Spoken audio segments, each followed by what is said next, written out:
إن أريد إلا الإصلاح ما استطعت وما توفيقي إلا بالله عليه توكلت وإليه أنيب۔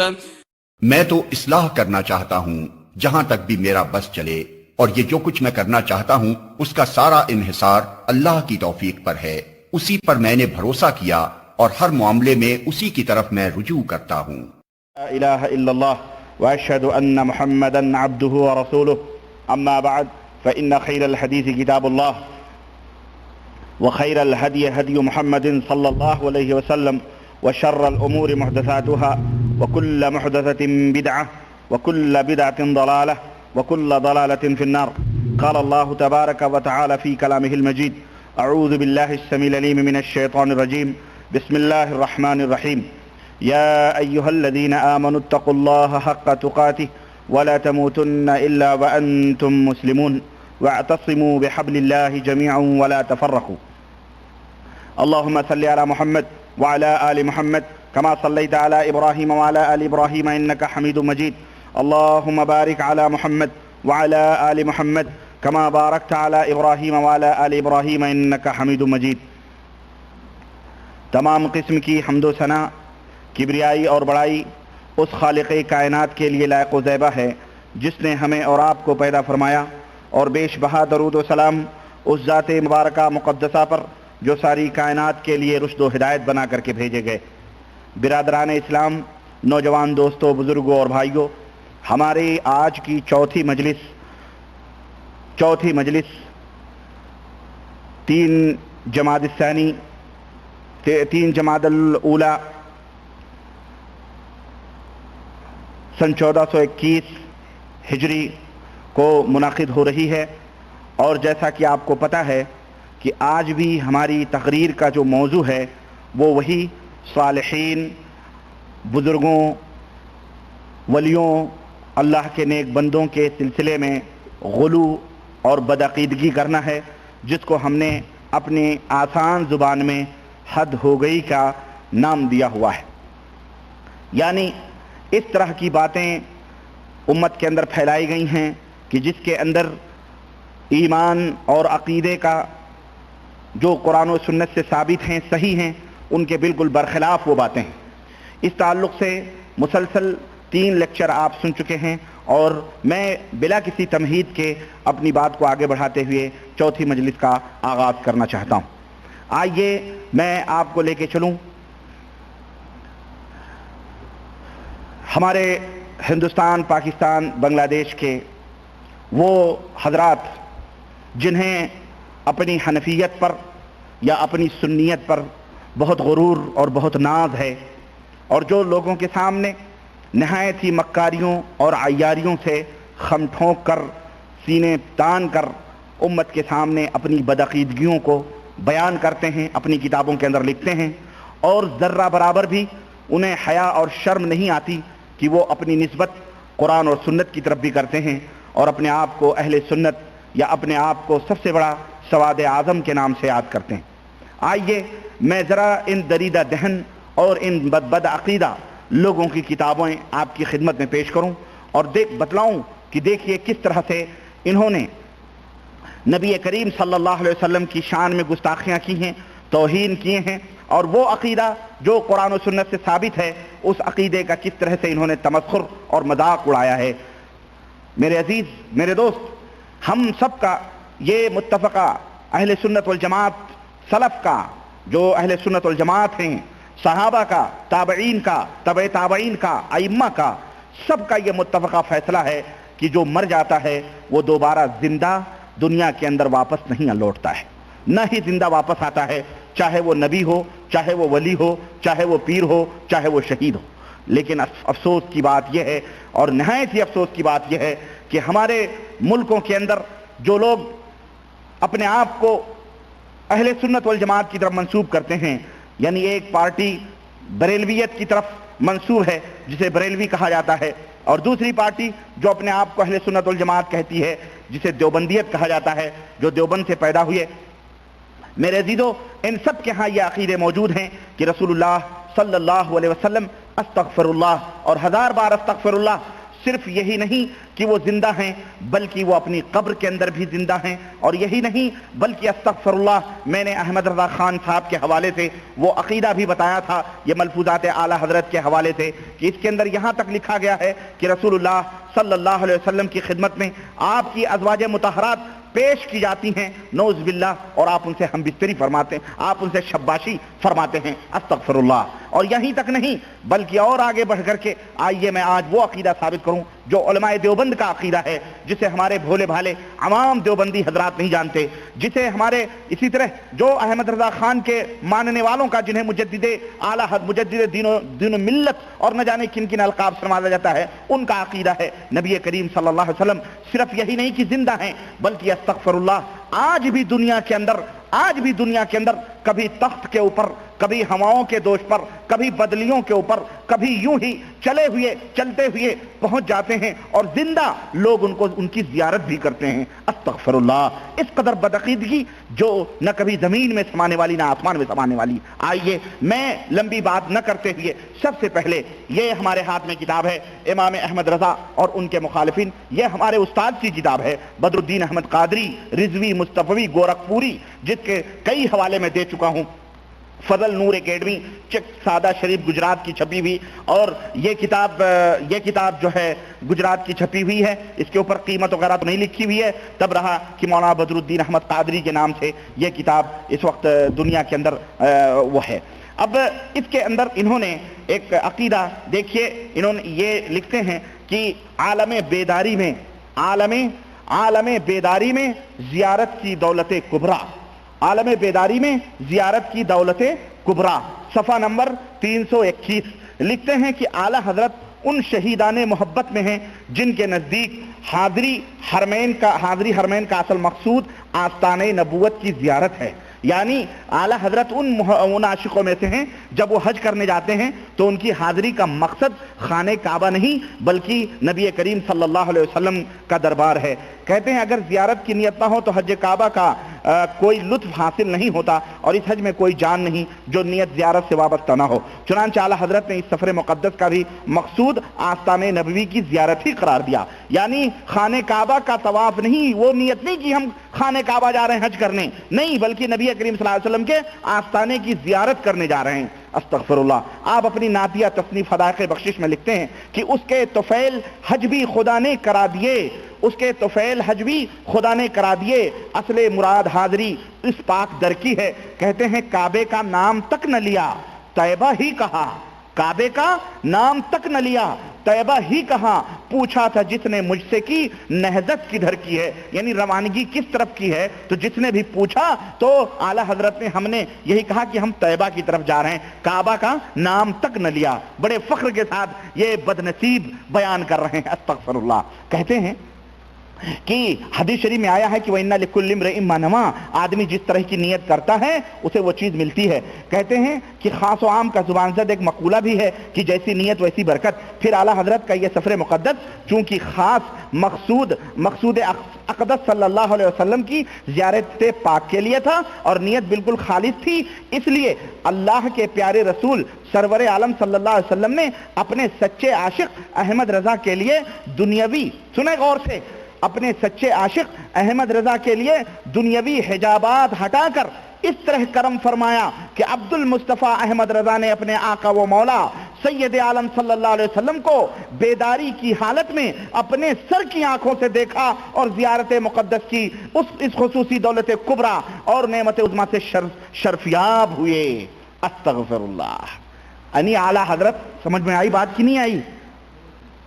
باقاعدہ جناب علی نبی کریم صلی اللہ علیہ وسلم کو بیداری کی حالت میں احمد رضا خان بریلی کے خان صاحب نے بیداری کی حالت میں دیکھا۔ ہم نے کہا ابو بکر نے بیداری کی حالت میں نبی کی وفات کے بعد نہ دیکھا، عمر نے نہ دیکھا، صحابہ نے دیکھا، ازواج مطہرات کے کمرے میں حضور نہ تشریف لائے بیداری کی حالت میں۔ ارے جب بیداری کی حالت میں احمد رضا کے سامنے آ سکتے تھے تو ازواج مطہرات کو ان کے عقیدے کے مطابق قبروں میں بلانے کی نعوذ باللہ کیا ضرورت تھی؟ بولو، تم تو ایک طرف یہ کہتے ہو کہ اللہ کے نبی قبر میں زندہ ہیں اور ازواج مطہرات پیش کی جاتی ہیں، میاں جب حضور قبر سے نکل کر احمد رضا سے مل سکتے ہیں تو پھر حضور اپنی بیویوں سے بھی تو مل سکتے تھے.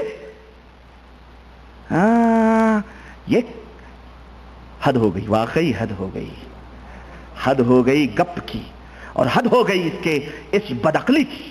اور سنو، ایک ہی دفعہ نہیں، کہتے ہیں باقاعدہ ایک دفعہ مولوی سید شاہ جعفر میاں خطیب جامع مسجد کپور تھلہ نے اپنے والد صاحب کے عرس کے موقع پر بیان کیا کہ اعلیٰ حضرت جب دوسری مرتبہ زیارت نبوی صلی اللہ علیہ وسلم کے لیے مدینہ طیبہ حاضر ہوئے تو شوق دیدار میں روضہ شریف کے مواجہے میں درود شریف پڑھتے رہے اور یقین کیا کہ سرکار ابد قرار صلی اللہ علیہ وسلم ضرور عزت افزائی فرمائیں گے، یعنی درود پڑھیں گے تو حضور ضرور پردہ اٹھائیں گے. ایسا لگتا ہے وہ کوئی پردے کے پیچھے نبی بیٹھے ہوئے ہیں، مٹی کے نیچے دفن نہیں ہیں. استغفر اللہ. سنیں، اور بالمواجہہ زیارت سے مشرف فرمائیں گے. لیکن پہلی شب ایسا نہ ہوا تو ایک غزل لکھی، اور یہ غزل حدائق بخشش کے اندر موجود ہے، اور اس کا پہلا شعر کیا ہے؟ مطلع وہ سوئے لالا زار پھرتے ہیں، تیرے دن اے بہار پھرتے ہیں. اخیر کا شعر نہیں ہے، آخری کا میں سنا دیتا ہوں کیونکہ میں تو ان راہوں کا راہی رہا ہوں بھائی. اعلیٰ حضرت فرماتے ہیں، کہتے ہیں تجھ سے کیوں پوچھے کوئی بات رضا، تجھ سے کیوں پوچھے کوئی بات رضا، تجھ سے کیوں پوچھے کوئی بات رضا، تیرے جیسے وہ سوئے لال ازار پھرتے ہیں، تیرے دن اے بہار پھرتے ہیں، تجھ سے کیوں پوچھے کوئی بات رضا، تجھ سے کتے ہزار پھرتے ہیں، تجھ سے کتے، اللہ آپ کو جزائے خیر دے، تجھ سے کیوں پوچھے کوئی بات رضا، تجھ سے کتے ہزار پھرتے ہیں. یعنی جو مدینہ شریف کے اندر جو لوگ نماز پڑھنے کے لیے جاتے ہیں، وہاں گھومتے ہیں، وہ سارے کے سارے کتے ہیں.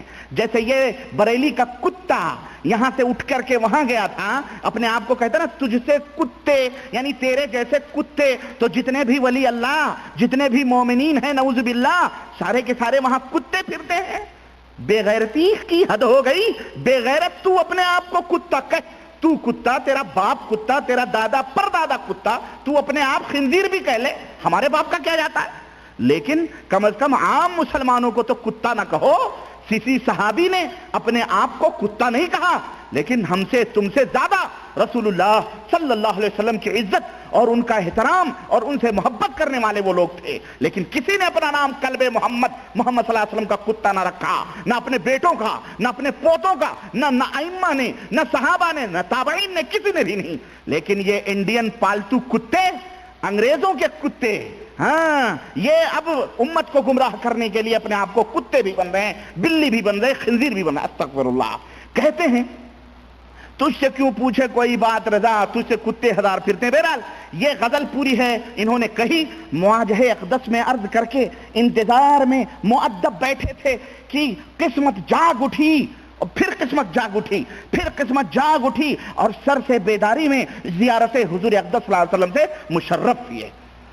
اب تو بھیا ان کے صحابی ہونے میں بھی کوئی شبہ رہ گیا. یہ 14 صدی کے صحابہ ہیں. یہ کون سے صدی کے صحابہ ہیں؟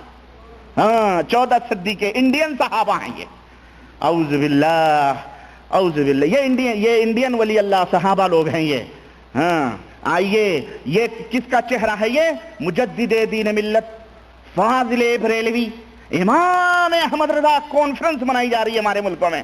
اعلیٰ حضرت سب سے حضرت اعلیٰ احمد رضا خان کا نعرہ، مسلک اعلیٰ حضرت. لوگوں، اللہ کے دربار میں جب تم کھڑے کیے جاؤ گے نا تو اللہ تبارک و تعالیٰ یہ سب تم سے نہیں پوچھے گا. ارے تمہارا حساب و کتاب تو پہلے قبر ہی میں فیصلہ ہو جائے گا تمہارا. من ربوں کا، ما دینوں کا، ما تقول فی شان ھذا الرجل. وہاں احمد رضا خان کے بارے میں تم سے نہیں پوچھا جائے گا. اور یہ تو خیر اللہ ہدایت دے، اور اللہ سے توبہ کرو کہ یہ بدعقیدگیاں، یہ عقیدہ صحابہ کا عقیدہ نہیں، یہ عقیدہ خود رسول اللہ صلی اللہ علیہ وسلم کا عقیدہ نہیں، یہ عقیدہ ائمہ تابعین تبع تابعین کا نہیں. اور جاؤ ہم تمہیں چھوٹ دیتے ہیں، تم اپنے آپ کو حنفی کہتے ہو، کہ ذرا ایک بھی اپنے امام ابو حنیفہ رحمت اللہ علیہ کا ایک قول اس طرح کا بتلا دو، اس طرح کا کوئی عقیدہ اس کو ثابت کرنے کے لیے جاؤ، ورنہ حنفی کہنا چھوڑ دو. امام ابو حنیفہ کی طرف تمہاری نسبت جھوٹ ہے، دغا ہے، فریب ہے، دج ہے. میرے عزیز، یہ رہا قصہ عالم بیداری میں کس کا؟ بریلی شریف کا. ہاں شریف کا. سارے بریلی میں سیتا رام بھی شریف ہیں, کوشلیا رام بھی شریف ہیں, مڑواری بھی سارے شریف ہیں, کتے بھی شریف, بلی بھی, سارے بریلی شریف تو سب شریف. سمجھیے. چلیں یہ تو یہ ہو گیا جناب عالی. یہ ہمارے ہندوستان کے ٹی ٹی ایف ٹناٹن سنی جن کے اوپر ہم بھی نزلے جھاڑتے ہیں اور وہ بھی بولتے ہیں, جن کے دامن خود ان رگوں میں رنگے ہوئے ہیں جنہیں دیوبندی کہا جاتا ہے. یہ دونوں ایک ہی حمام میں ننگے ہیں. میرے پاس ایک کتاب آئی ہے, محاسبہ دیوبندیت بجواب مطالعہ بریلویت. یہ دکتور خالد محمود ہیں, کوئی دیوبندیوں کے بہت بڑے سرخیل مانچسٹر لنڈن انڈر میں کہیں اپنے آقاؤں کے پاس رہ رہے ہیں. ہاں پہلے پرانے جو ان کے آقا لوگ تھے وہاں ہیں, وہاں سے انہوں نے بریلویت کے موضوع پر کافی کتاب لکھی, لیکن ان بیچارے کو ہو گئی بھول. اس کو اپنے گھر کی خبر نہیں, ان کو اپنے گھر کا پتہ نہیں کہ ہم جن کے گھروں پہ پتھر پھینک رہے ہیں ٹھیک ہے ان کے گھر ٹوٹیں گے, لیکن تمہارا بھی گھر شیشے کا بنا ہوا ہے. ایک پتھر آئے گا تو وہ شیشے کا محل چکنا چور ہو جائے گا. تم اپنے دامن کو نہیں دیکھتے. اور یہ ہمارے بریلوی جو لوگ ہیں ہمارے ہندوستان پاکستان کے, یہ سب کو ایک ہی ڈنڈے سے ہکاتے ہیں. لیکن میں اپنے بریلوی دوستوں سے کہنا چاہوں گا کہ میرے دوستو, بڑی مہنگی پڑے گی ہم سے دشمنی تمہاری, اور بہت مہنگا پڑے گا ہمارا مقابلہ. اس لیے کہ یہاں کسی دیوبندی دیو کے بندوں سے تمہارا مقابلہ نہیں ہوگا, اور نہ ہی کسی بریلی کے استھان اور بریلی کے قبر پرستوں سے تمہارا مقابلہ ہے. یہ جسے تم کہتے ہو نا, ہم تو نہیں کہتے, لیکن تمہارا دیا ہوا لقب کھرا وہابی جس کو کہتے ہیں, اس سے تمہارا مقابلہ ہوگا, جسے ہم اور تمہارے ماننے والے اور ہندوستان پاکستان میں جسے بد مذہب کہا جاتا ہے, جسے اہل حدیث کہتے ہیں. جب تمہارا مقابلہ ان سے ہوگا تو تمہارے دانتوں سے بھی پسینے نکلیں گے. یاد رکھو, تم ایک ہی ڈنڈے سے ان رنگیلے وہابیوں کو نہ ڈھکیلو. انہوں نے تو وہ نفاق کے چولے پہنے ہوئے ہیں کہ جب مملکت سعودی عربیہ میں آتے ہیں تو وہابی وہابی وہابی وہابی کی رٹ لگاتے لگاتے ان کی زبانیں گھس جاتی ہیں. لیکن جب وہ ہندوستان میں ہندوستانی زبان استعمال کرتے ہیں تو پھر یعنی مملکت سعودی عربیہ کے خلاف ان کے زبان اسٹینڈ گن بن جاتے ہیں. اور اس طرح سے ان کے خلاف جو ہے ان کے بزرگوں نے گالیاں بکی ہیں کہ علامہ والحفیظ.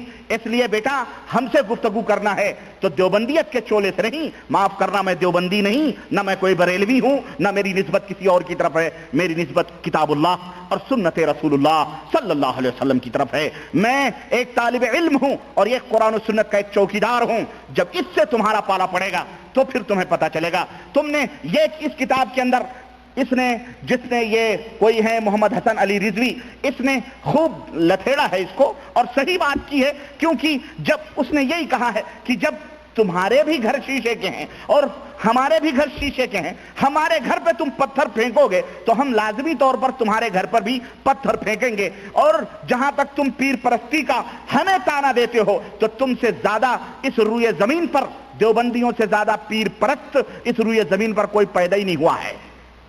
اس نے بھی چیلنج کیا. بہرحال زیارت عالم بیداری میں زیارت کا نمونہ ہم نے بریلی کے خانہ ساز دھرم سے دکھلایا. اب آؤ ذرا دیوبند کی بھی سیر کرا دوں آپ کو, سہارنپور دیوبند کہ یہاں کیا گل کھل رہے ہیں. پھر میاں اس نے تو صرف اپنے لیے مدینہ پہنچ کر کے قبر کے پاس نبی صلی اللہ علیہ وسلم کی زیارت کا عقیدہ رکھا. اور ہمارے دیوبند کے بزرگ تو باقاعدہ جناب عالی بھارت میں بلا رہے ہیں, بھارت میں عالم بیداری میں نبی صلی اللہ علیہ وسلم تشریف لا رہے ہیں, اور وہ بھی کہاں معلوم ہے, دیوبند کے اندر تشریف لا رہے ہیں. حوالہ معراج ربانی نہ دے تو گردن حاضر ہے, جو بھی سزا ہے چاہو لے لو, منظور ہے. آؤ ہم تمہیں بتاتے ہیں تقدیر امم کیا ہے. 200 یہ ارواح ثلاثہ 242 نمبر کا صفحہ, ارواح ثلاثہ حکیم الامت اشرف علی صاحب تھانوی کی یہ کتاب ہے. اور اس کے اندر دیکھیں کہ کس طرح سے حضرت نے بیداری میں زیارت کروانے کا اور زیارت کرنے کا کی بات کہی ہوئی ہے. یہ دیکھیں, کہتے ہیں حکایت نمبر 266 242 نمبر صفحہ, حکایات اولیاء دارالاشاعت اردو بازار کراچی نمبر 1, فون نمبر 21 37 68. جس کو پتہ کرنا ہے اتباع سے پتہ کر لے. حضرت والد مرحوم نے فرمایا کہ دیوان محمد یاسین صاحب مرحوم دیوبندی نے فرمایا کہ قاضی پور میں جب حضرت نانوتوی تشریف لے گئے ہیں اور عشر محرم تھا اور رافضی شیعوں نے حضرت مولانا کو اپنی مجلس میں آنے کی دعوت دی، باقاعدہ شیعہ بھی حضرت کو دعوت دیتے تھے بھائی کہ آؤ ہماری مجلس میں، تو یہ دعوت دی ان کو، تو گئے۔ حضرت نے فرمایا کہ منظور ہے مگر اس شرط سے کہ جب آپ لوگ مجلس میں کہہ سن چکیں گے تو ہم بھی کچھ کہیں گے۔ وہ اس پر آمادہ نہیں ہوئے، اور وہیں کچھ مذہبی گفتگو کرتے ہوئے ان سب روافض نے کہا کہ اگر آپ بیداری میں ہم کو حضرت صلی اللہ علیہ وسلم کی زیارت کرا دیں اور حضور اپنی زبان مبارک سے ارشاد فرما دیں کہ آپ سچ کہہ رہے ہیں تو ہم اہل سنت والجماعت میں داخل ہو جائیں گے۔ تو حضرت قاسم نانوتوی نے فرمایا، ہاں کیا فرمایا کہ تم اس بات پر پختہ رہو، تم اس بات پر پختہ رہو تو میں بیداری میں زیارت کرانے کے لیے تیار ہوں۔ تم اس بات پر پختہ رہو تو میں بیداری میں زیارت کروانے کے لیے تیار ہوں۔ مگر یہ روافض کچھ کچے ہو گئے ماشاءاللہ۔ ہندوستان میں نبی صلی اللہ علیہ وسلم کی وفات کے بعد یہ بیداری میں کیا اللہ تھے زندہ کر کے نبی صلی اللہ علیہ وسلم کو بلاتے؟ یہ قاسم نانوتوی صاحب کیا اللہ تھے؟ کون تھے یہ؟ ابھی خود زندہ ہو کے آ رہے ہیں، اسی لیے لکھا ہوگا کہ یہاں تو موت اور زندگی کے خود مالک بنے بیٹھے ہیں، قبر سے جب چاہ رہے ہیں اٹھ کے آ رہے ہیں، قبر سے جب چاہ رہے ہیں دیوبند میں پہنچ رہے ہیں، قبر سے جب چاہ رہے ہیں لوگوں کو تعلیم دے رہے ہیں۔ اسی طرح سے نبی صلی اللہ علیہ وسلم کے بارے میں بھی ان کا عقیدہ رہا ہوگا کہ جب ہم خود آ سکتے ہیں تو نبی کو بھی بلا سکتے ہیں۔ استغفر اللہ، حد ہو گئی اس بدعقیدگی کی۔ اور آپ کہیں گے مولانا یہ تو بہت ہی مختصر چھوٹی سی بات ہے، آؤ ذرا میں آپ کو تفصیلی بات بتلاؤں کہ زیارت کرانے کا ایک اور عقیدہ دیکھیں۔ یہ ہمارے ہاتھ میں حضرت تو نہیں کہتے، حضرت میں نہیں کہتا ہوں کیونکہ مجھے بڑا عجیب سا لگتا ہے حضرت کہتے ہوئے، یہ تاریخ مشائخ چشت ہے۔ یہ کس کی ہے معلوم ہے؟ یہ ہے حضرت کیا ہے؟ یہ زکریہ صاحب دیوبندی، زکریا صاحب دیوبندی تبلیغی جماعت کے فاؤنڈر تو خیر الیاس صاحب تھے، تبلیغی جماعت کے بہت بڑے متعاون مددگار، اور کتب خانہ ان کا اور کتابیں بیچنے کا دھندا کر کے تبلیغی نصاب فضائل اعمال لکھ کر کے خوب بیوقوف بنا کے نوٹ بھر رہے ہیں اپنے گھروں میں۔ بہرحال برکت الاثر اس کتاب کے حوالے سے مکتبہ شیخ زکریا مفتی اسٹریٹ سہارنپور یو پی کی یہ چھپی ہوئی یہ کتاب جناب علی، اور آئیے میں اس کتاب کے حوالے سے صفحہ نمبر 246 میں لے کے چلوں۔ یہ ذکر کر رہے ہیں اپنے پیر مرشد حاجی امداد اللہ مہاجر مکی، حاجی امداد اللہ مہاجر مکی کا ذکر کر رہے ہیں۔ اور ایک بات میں آپ کو یہاں بتلاتا چلوں، یہ حاجی امداد اللہ مہاجر مکی دونوں طرف کا پیر ہے، یہ خان صاحب کا بھی پیر ہے اور ادھر شیخ لوگوں کا بھی پیر ہے۔ ہاں، یہ احمد رضا خان کا بھی پیر ہے، اور یہ ادھر بریلویوں کا بھی پیر اور دیابنا کا بھی پیر، دیوبندیوں کا بھی پیر۔ بہرحال دیوبندیوں نے جب اس کو پکڑا تو بریلویوں نے اس کی تعریف کرنا چھوڑ دی۔ حاجی امداد اللہ مہاجر مکی، اور یہ عالم علم نہیں تھے، یہ نحو صرف کے کچھ بنیادی کتابیں پڑھے تھے، بس ان کے پاس علم علم نہیں تھا۔ لیکن بہرحال کہتے ہیں انہی کا ذکر ہو رہا ہے کہ بہرحال کہتے ہیں کہ مطلب حج کرنے گئے، پھر وہاں لوگوں سے ملاقات ہوئی، بہرحال پھر مدینہ پاک کی زیارت کے بعد واپسی ہند ضروری تھی، پھر وہاں گئے۔ بہرحال کہتے ہیں کہ پھر ایک دن کیا ہوا، قبہ خضرا کی زیارت کے بعد، قبہ خضرا یعنی گنبد خضرا، وہ ہمارے ہاں وہ پاکستان والے نہیں دعوت اسلامی والے، گنبد خضرا کی میٹھی میٹھی چھاؤں میں، وہ الیاس قادری لکھتے ہیں اپنی کتابوں میں، گنبد خضرا کی میٹھی میٹھی چھاؤں میں میٹھی میٹھی سنتیں لے کر میٹھے میٹھے بھائیوں، یہ بڑے بڑے میٹھے میٹھے، یہ جتنے کڑوے پپیے ہیں نا، یہ سارے کے سارے میٹھے میٹھے، خوب میٹھے میٹھے کا لیبل لگا رہے ہیں۔ یہ گنبد خضرا، ان سے پوچھو کہ حضرت دیوبندی لوگ تم تو گنبد خضرا، تم تو کہتے ہو کہ گنبد یہ بریلویوں کو اس بات پہ کہتے ہو کہ یہ شرک ہے، بدعت ہے، لیکن تمہارے ہاں یہ گنبد خضرا کا کیا تصور ہے؟ تو سنو، گنبد خضرا کی زیارت کے بعد، گنبد خضرا کی زیارت کے بعد، نبی صلی اللہ علیہ وسلم کے قبر کی نہیں، گنبد خضرا کی زیارت کے بعد وہاں کے فیوز سے متمتع ہوئے، یعنی وہاں سے جو انوار، جو فیضان، جو برکات وہاں گنبد خضرا سے جو مل رہے ہیں، اس سے باقاعدہ حاجی امداد اللہ مہاجر مکی فائدہ مند ہوئے۔ استغفر اللہ، اس قبر سے، اس کے دیوار، وہاں سے کیا ان کو فیض اور برکات مل سکتے ہیں؟ اعوذ باللہ. یہ عقیدہ دیکھیں دیوبندیوں کا. کہتے ہیں اسی دوران میں روضۃ من ریاض الجنہ یعنی درمیان روضہ اطہر اور منبر شریف کے نبی صلی اللہ علیہ وسلم کے منبر اور نبی وہ روضہ جو بنا ہوا ہے دیوار اس کے اسی دوران مراقبے کی حالت میں حاجی امداد اللہ صاحب مراقبے میں بیٹھ گئے. مراقبہ کہتے ہیں گھٹنوں میں پیر دے کر کے بیٹھنا آنکھیں بند کر کے. مراقبے میں بیٹھ گئے امداد اللہ مہاجر مکی دیوبندیوں حنفیوں کے پیر اور یہ بریلویوں کے بھی پیر ہیں. بیٹھ گئے مراقبے کی حالت میں. اللہ اکبر. دیکھیں قسمت جاگ اٹھی اور زیارت اقدس صلی اللہ علیہ وسلم سے منور ہوئے. اعوذ باللہ. یعنی نبی صلی اللہ علیہ وسلم کی زیارت ہوئی. اور سنو کوئی کہہ سکتا ہے خواب میں ہوئی. یہاں فرمایا جا رہا ہے لکھا جا رہا ہے اور عمامہ سر پر رکھا گیا. نعوذ باللہ. صرف زیارت نہیں ہوئی بلکہ عمامہ بھی نبی صلی اللہ علیہ وسلم نے ان کے سر پر رکھا کہ جاؤ تمہیں ہم سمجھو ولایت کا مقام. اب ظاہر ہے زیارت جب ہو رہی ہے زندہ بالکل آمنے سامنے تو ظاہر ہے یہ مقام اور مرتبہ اور وہ بھی عمامہ دیا جا رہا ہے سرٹیفکیٹ کا. یہ کیا ہے؟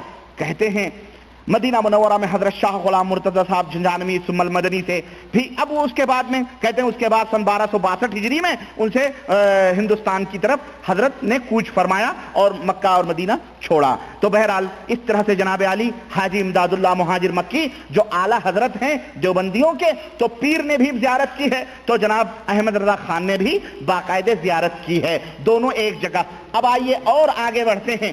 ہم ذرا سا پردے سے پردہ ہٹاتے ہوئے چلتے ہیں. آئیے میں آپ کو یہ بھی بتلاؤں کہ جناب علی زیارت کا جو یہ زندہ زیارت کا جو یہ عقیدہ ہے آپ کو میں اور آگے لے کے چلتا ہوں کہ باقاعدہ دیوبند کے اندر یہی نہیں بلکہ صفا یہ حکایات اولیاء کے حوالے سے اور میں آپ کو ڈیپ میں لے کے چلتا ہوں گہرائی میں لے کے چلتا ہوں. صفحہ نمبر جناب علی صفحہ نمبر 383 ہے. حکایات اولیاء اشرف علی صاحب تھانوی کی کتاب معرکۃ الاعلیٰ 383 نمبر کی اس کا صفحہ ہے. آپ کو میں بتاؤں کہ یہاں کیا گل کھلایا جا رہا ہے. حکایت نمبر 439 383 نمبر صفحہ اور جناب دیوان محمد یاسین صاحب دیوبندی کی کہانی بیان کی جا رہی ہے. لکھتے ہیں کہ حضرت والد صاحب نے فرمایا کہ دیوان محمد یاسین مرحوم جو حضرت نانوتوی کے یعنی قاسم صاحب نانوتوی کے خادموں میں سے تھے ان کا ذکر جہر مشہور تھا. ذکر جہر یعنی زور زور سے اللہ کا ذکر کرنا. یہ ذکر جہر ہوتا ہے. بڑے وہ سری جہر ہوتا ہے. پھر ذکر ہمارا پیر تھا تو باقاعدہ وہ تو مغرب کے بعد بیٹھتا تھا تو جناب علی بنیا کرتے ورتے اتار کے ٹوپی وپی اتار کے اب بالکل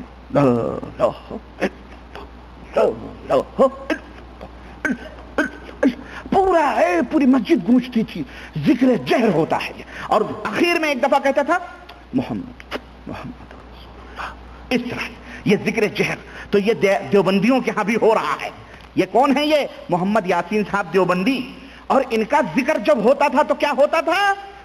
یہ ناممکن تھا کہ ان کا ذکر سن کر کوئی بغیر روئے ہوئے وہاں سے گزر جائے. جو بھی سنتا تھا سب روتے تھے. نہایت دردناک آواز میں ذکر کرتے تھے اور بہت روتے تھے. ہر وارد و صادر پر یعنی ہر آنے جانے والے پر اس ذکر کا اور گریے کا اثر پڑتا تھا اور وہ بھی روتا تھا. خود فرماتے تھے. اب دیکھیں یہ واقعہ ہو گیا. خود محمد یاسین صاحب دیوبندی فرماتے ہیں کیا کہ ایک دفعہ چھتے کی مسجد کے شمالی گنبد کے نیچے چھتا والی مسجد دیوبندیوں کے ہاں بہت مشہور ہے. تبلیغی جماعت کے لوگ باقاعدہ تبرکن وہاں جا کے قیام کرتے ہیں. ان کے بڑے بڑے بزرگ کیونکہ ان بڑے بڑے بزرگوں کی خانقاہ ہے استان ہے وہاں پہ آستانے ہیں اس لیے وہاں جاتے ہیں. جناب علی اس کے شمالی گنبد کے نیچے کہتے ہیں ذکر جہر میں مصروف تھا کہ حضرت رحمت اللہ علیہ مسجد کے صحن میں اسی شمالی جانب مراقب اور متوجہ تھے اور توجہ کا رخ میرے ہی قلب کی طرف تھا. کون حضرت؟ یہ کون صاحب ہیں؟ دیکھیں اصل میں ایک بات میں بتاؤں آپ کو. صوفیوں کی بڑی عجیب و غریب اصطلاحات ہوتی ہیں. ان اصطلاحات کو جب تک آدمی سمجھے گا نہیں نا تب تک اصل میں بات کا لطف اسے نہیں آئے گا. اصل میں یہ جو متوجہ ہونا ہے نا جیسا انہوں نے لکھا نا کہ حضرت کا جو ہے مراقب تھے اور متوجہ تھے. یہ متوجہ کیا ہے؟ اور کہتے ہیں ہمارے دل کی طرف متوجہ تھے. یعنی حضرت قاسم نانوتوی کی یہ خاص خادموں میں سے تھے. مطلب یہ ہے کہ حضرت تو کہیں دور بیٹھے ہوئے ہیں، ذکر میں مشغول ہیں، لیکن حضرت کا جو دل ہے اس دل کی جو اس کو کیا کہتے ہیں، ٹاکا بھیڑا رہتا ہے نہیں، دل کا جو ٹاکا ہوتا ہے یا اس کو کیا کہتے ہیں تعلق یا دل کی جو وہ ہے لائن، بالکل حضرت یعقوب صاحب جو ہیں یہ جنہوں نے بیان کیا ہے، یاسین صاحب، ان کے دل کی طرف حضرت کی توجہ تھی. اور صوفیوں کا عقیدہ ہے کہ بزرگان دین جب کسی کے دل کی طرف توجہ فرما دیں تو جتنا علم وہ دینا چاہیں وہ ایک جاہل کو دے دے تو وہ عالم ہو جائے، اور اگر کسی عالم سے اسی توجہ کے ذریعے سے اس کا علم چھیننا چاہیں تو اس کا علم بالکل چھین لے اور وہ جاہل ہو جائے. یہ ہے توجہ. اب آئی سمجھ میں بات؟ ہاں، تو یہ توجہ جو ہوتی ہے یہاں تک کہ روح بھی چھین لیتے ہیں، مردہ ہو جاتا ہے. علم کی روشنی چھین لیتے ہیں، وہ جاہل ہو جاتا ہے. جاہل کو توجہ دیتے ہیں. اور آپ نے سنا نہیں اشرف علی، اما یہ تو انسان کی بات کر رہا ہوں میں. اشرف علی صاحب تھانوی نے کرامات وہ حاجی امداد اللہ مہاجر مکی کے حوالے سے لکھا ہوا ہے کہ حضرت نے فرمایا کہ جنید بغدادی تو ایک دفعہ انہوں نے کتے کی طرف توجہ کر دی تو وہ کتا بھی ولی ہو گیا. جھوٹ بولنے والے پر اللہ کی کروڑوں لعنتیں ہوں. کتا بھی ولی ہو گیا. اور یہی نہیں، وہ کتا جب شہر میں چلنے لگا تو جن جن کتوں کی طرف اس کی نظر گئی وہ بھی ولی ہو گئے. اعوذ باللہ. ہم نے کہا حد ہو گئی کفر کی. اب ان کے ولی کتے بلی بھی بننے لگے. اما تم بے زبان جانوروں کو تو کم از کم بخش دو.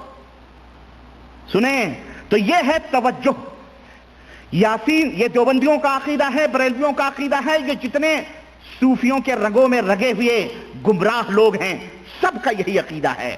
توجہ کہتے ہیں شمالی گنبد کے نیچے میں تھا اور حضرت رحمت اللہ علیہ یعنی قاسم نانوتوی مسجد کے صحن میں اسی شمالی جانب مراقب اور متوجہ تھے اور توجہ کا رخ میرے ہی دل کی طرف تھا. اب اس طرف اگر کوئی آدمی بیٹھا ہو، میں اس طرف بیٹھا ہوں، مجھے کیا پتا کہ اس کے دل کی توجہ میری طرف، یہ تو اللہ ہی کو پتا ہو سکتا ہے نا. لیکن دیوبندیوں کے پیر دلوں کی دھڑکنوں کو بھی جانتے ہیں، دلوں کے بھیدوں کو بھی جانتے ہیں، توجہ کس طرف جا رہی ہے، دل کے اندر وسوسے کس طرح پیدا ہو رہے ہیں.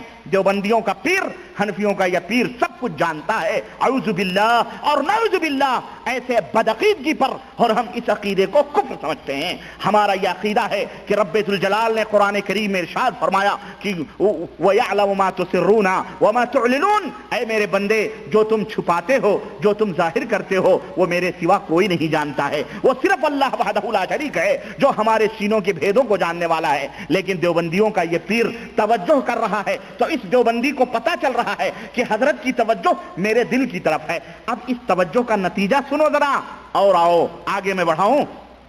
توجہ کا نتیجہ اسی اسنا میں مجھ پر ایک حالت طاری ہوئی اور میں نے بحالت ذکر دیکھا. ذکر میں کر رہا ہوں اور ذکر کرتے ہوئے کوئی سوتا نہیں ہے. اس لیے کوئی تبلیغی بھائی یا کوئی دیوبندی یہ نہ کہے ربانی یہاں پہ تو سونے اور جاگنے کا ذکر نہیں ہے، اس لیے خواب کی بات ہو سکتی ہے. بیٹے یہ خواب کا ذکر نہیں ہو رہا ہے، یہ جاگنے کا ذکر ہو رہا ہے، کیونکہ ذکر ہو رہا ہے. ذکر جاگتے میں ہوتا ہے، سونے میں ذکر نہیں ہوتا ہے. تو جناب علی کہہ رہے ہیں کہ بحالت ذکر دیکھا. کیا دیکھا؟ کہ مسجد کی چہار دیواری تو موجود ہے مگر چھت اور گنبد غائب ہے. چھت کے اور گنبد کے نیچے حضرت بیٹھے ہیں، وہ غائب ہے، کچھ نہیں ہے، بلکہ ایک عظیم الشان روشنی اور نور ہے جو آسمان تک فضا میں پھیلا ہوا ہے. یکایک میں نے دیکھا، یکایک میں نے، توجہ دو میری طرف ذرا، بات میں بالکل موڑ پر پہنچا رہا ہوں. یکایک میں نے دیکھا کہ آسمان سے ایک، یہ دیوبندیوں کا ہے، دیکھو آسمان سے ایک تخت اتر رہا ہے اور اس پر جناب رسول اللہ صلی اللہ علیہ وسلم تشریف فرما ہیں، خلفائے اربع ہر چار کونوں پر موجود ہیں۔ وہ تخت اترتے اترتے اترتے اترتے بالکل میرے قریب آ کر مسجد میں ٹھہر گیا ہے، اور حضرت صلی اللہ علیہ وسلم نے خلفائے اربع میں سے ایک سے فرمایا کہ بھائی ذرا مولانا محمد قاسم کو بلا لاؤ۔ یہ دیوبندیوں کے بہت بڑے عالم ہیں مولانا محمد قاسم، نبی صلی اللہ علیہ وسلم کو باقاعدہ ان کا دیوبندیوں کے ایک ایک مولویوں کا نسب نامہ تک یاد ہے، ہاں دیوبند کا پتہ بھی یاد ہے، ایڈریس بھی یاد ہے، مدرسہ بھی یاد ہے، مسجد میں جہاں ذکر ہو رہا سب نبی صلی اللہ علیہ وسلم کو پتہ ہے۔ تو جب دیوبندیوں کے ان سب کا معلوم ہے تو بریلویوں کا تو بدرجہ اولا معلوم ہوگا نبی صلی اللہ علیہ وسلم کو، ہے کہ نہیں ہے؟ کیونکہ وہ بیچارے تو تم سے زیادہ عشق رسول، عشق محمد، عاشق مصطفیٰ اپنے آپ کو بیچارے تو کتے بلی تک کہہ دیتے ہیں۔ بہرحال تم بھی کہتے ہو دیوبندی لوگوں، تمہارے بھی قاسم نانوتوی میں نے کہا ہے نا کہ میں سگانے حرم میں بھی میرا شمار ہو جائے، حرم کے کتے میں، تو بہرحال تم لوگ تو سب کتے بلی ہو ہی، بہرحال اللہ اپنی زبانوں سے ہو، اللہ نے تمہیں اشرف المخلوقات بنایا تھا، لیکن تم نہ جانے تمہیں کیوں کتے بلیاں بڑے عزیز ہیں، اس لیے تم وہی بنتے رہے ہو، اللہ تمہیں معاف فرمائے اور اللہ ہدایت عطا فرمائے۔ کہتے ہیں سنو تخت آ رہا ہے، حاجی امداد اللہ مہاجر مکی مدینے میں زیارت کر رہے ہیں، ٹھیک ہے، نمبر ایک۔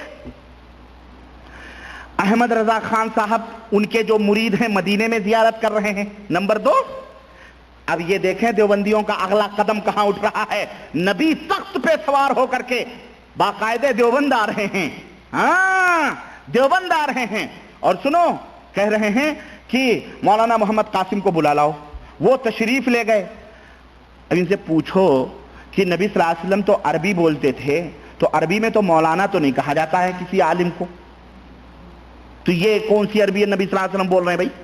اب مولانا اللہ کے نبی صلی اللہ علیہ وسلم کہہ رہے ہیں، وہ بھی ایک عجمی ہندی کو، قاسم نانوتوی کو مولانا ہیں، یعنی نبی صلی اللہ علیہ وسلم سے بھی بڑے مولانا ہیں وہ۔ چلو خیر آگے بڑھتے ہیں، خیر چلو بلا لائے، قاسم نانوتوی کو بلا کر لے کر آ گئے۔ حضرت صلی اللہ علیہ وسلم نے ارشاد فرمایا کہ مولانا مدرسے کا حساب لائیے، دارالعلوم دیوبند کا آڈٹ کرنا تھا نبی صلی اللہ علیہ وسلم کا۔ استغفر اللہ، نبی صلی اللہ علیہ وسلم اسی لیے آئے تھے کہ دارالعلوم دیوبند کا حساب چیک کریں۔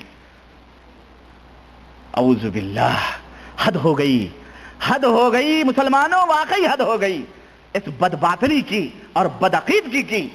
نبی کریم صلی اللہ علیہ وسلم اس طرح سے تشریف لا رہے ہیں، میں سمجھتا ہوں گھپلے انہوں نے خوب کیے ہوں گے دارالعلوم دیوبند کے حساب و کتاب میں، اب پبلک کی طرف سے شور شراپا ہوا ہوگا کہ مولانا لوگ اتنا سارا چندہ آ رہا ہے دارالعلوم میں دین کے نام پر، سب ہڑپ کرتے جا رہے ہیں، ہڑپ کرتے جا رہے ہیں، اس کا حساب و کتاب کچھ پتہ نہیں چل رہا ہے۔ تو اس لیے جب پبلک نے شور مچایا ہوگا، تو میں کہتا ہوں پبلک نے جب شور مچایا ہوگا تو پبلک کی زبان کو بند کرنے کے لیے یہ واقعہ بیان کیا گیا ہوگا کہ میاں تم دارالعلوم دیوبند کے حساب و کتاب کی بات کر رہے ہو، ارے نبی آئے وہ کیا کر کے گئے ہیں، پورا سب صحیح ہے، ہاں اس لیے سب چپ رہو۔ دیو مالائی کہانیاں وہ فون اٹھا کے پھر رکھ دیجئے تاکہ وہ خاموش ہو جائے، اٹھا کے رکھ دیجئے بس، ٹھیک ہے، اور توجہ میری طرف دیجئے، یہ کوئی شیطان ہے جو رنگ کر رہا، اللہ ہی بہتر جانے، اللہ اسے ہدایت دے۔ تو جناب عالی اس طرح سے لوگوں کو چپ کرنے کے لیے دارالعلوم کے لوگوں نے یہ زیارت کے قصے بنائے ہوں گے، یا تو شیطان آیا ہوگا، اب ان کو کیا معلوم کہ نبی صلی اللہ علیہ وسلم کو انہوں نے دیکھا ہے، دیوبند کے لوگوں نے دیکھا ہے کیا کہ نبی صلی اللہ علیہ وسلم تخت پہ آ رہے ہیں، چاروں صحابہ بھی آ رہے ہیں، کیا نبی صلی اللہ علیہ وسلم کو دیکھا تھا انہوں نے کہ پہچان لیں کہ یہ نبی صلی اللہ علیہ وسلم ہے؟ میں شیخ عبد القادر جیلانی کے پاس نور کے تخت پر بیٹھ کر کے شیطان آیا اور کہا میں تمہارا اللہ ہوں، لیکن وہ قرآن و سنت کے ماننے والے تھے، اس لیے انہوں نے کہا اللہ تو اس طرح نہیں آ سکتا، اور نہ ہی حلال کو حرام اور حرام کو میرے لیے حلال کر سکتا ہے، اگر حرام کو حلال کرنا ہی تھا تو اللہ کے نبی پر جو سب کے رسول سردار ہیں ان کے لیے حرام کو حلال کرتا، یہ کہاں سے حرام کو حلال کرنے آیا، یہ اللہ نہیں ہو سکتا۔ کہا اعوذ باللہ من الشیطان الرجیم، اس نے کہا جاؤ آج تمہارے علم نے تجھے بچا لیا۔ تو وہ تو شیخ عبد القادر جیلانی تھے، وہ تو خدائی دعویٰ کر کے بیٹھ گیا، سمجھ گئے، لیکن یہ بیچارے انڈین مارکے کے لوگ بیچارے، یہ تو کتے بلی کو بھی ولی اللہ سمجھ کے ننگے دھڑنگے کو بھی ولی اللہ کہتے ہیں، یہ مادر ذات الف ننگا واللہ اس کو بھی اشرف علی تھانوی نے ولی اللہ قرار دیا ہوا، استغفر اللہ، پاگل مجنون، ایک وقت کی نماز میں خود لکھتے ہیں اپنی کتابوں میں، اسے بھی کہتے ہیں وہ مجذوب تھے، فنف اللہ تھے، ولی اللہ تھے۔ ہم نے کہا لعنت ہو ایسے ولی اللہ ہی پر۔ اس طرح سے تو پورے ہندوستان میں جتنے ننگے بھڑنگے گھوم رہے ہیں سارے ولی اللہ ہیں، ہے کہ نہیں ہے؟